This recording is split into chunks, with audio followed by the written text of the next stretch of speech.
শীতকাল পড়ে গেছে মোটামুটি অনেক দিন আগেই। আর শীতকালে পিঠে খাবো না তাই আবার হয় নাকি? তো চলো বানিয়ে নেওয়া যাক পিঠে। আজ যে পিঠে বানাবো তার নাম পাটিসাপটা, কেউ কেউ আবার পাটিজড়াও বলে। এটি আমি নলেন গুড়ের সন্দেশ দিয়ে বানিয়েছি, আপনারা চাইলে এটি নারকেল দিয়েও বানাতে পারেন।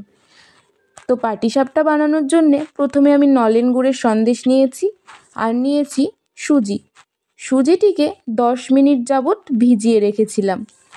তারপর কড়াইতে দুধ দিয়ে সন্দেশটিকে ভালো করে দুধের সাথে মিশিয়ে নিয়েছি। এতে সন্দেশটি যেমন আঠালো হয় তেমন খেতেও ভালো হয়।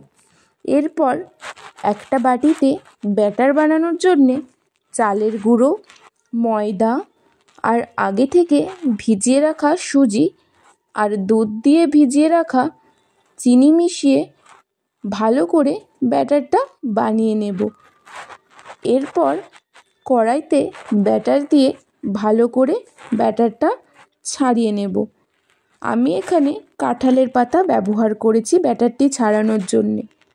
আপনারা চাইলে চামচ দিয়েও ছাড়িয়ে নিতে পারেন।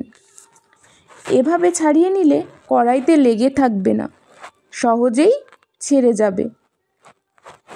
এরপর যখন এটি হালকা ভাজা হয়ে যাবে তখন সন্দেশ দিয়ে ভালো করে মুড়িয়ে নিতে হবে। দেখুন কি সুন্দর ছেড়ে যাচ্ছে। এরপর এপিট ওপিট করে ভালো করে এটিকে ভেজে নিয়ে নামিয়ে নিলেই পাটিসাপটা তৈরি। যদি আপনাদের রেসিপিটি ভালো লেগে থাকে তাহলে আপনারা আমার চ্যানেলটিকে সাবস্ক্রাইব করে দেবেন। এরকম আরও ভিডিওর আপডেট পাওয়ার জন্যে পাশে থাকা বেল আইকনটি বাজিয়ে দেবেন। আর ভিডিওটি ভালো লাগলে লাইক, কমেন্ট এবং শেয়ার করে দেবেন।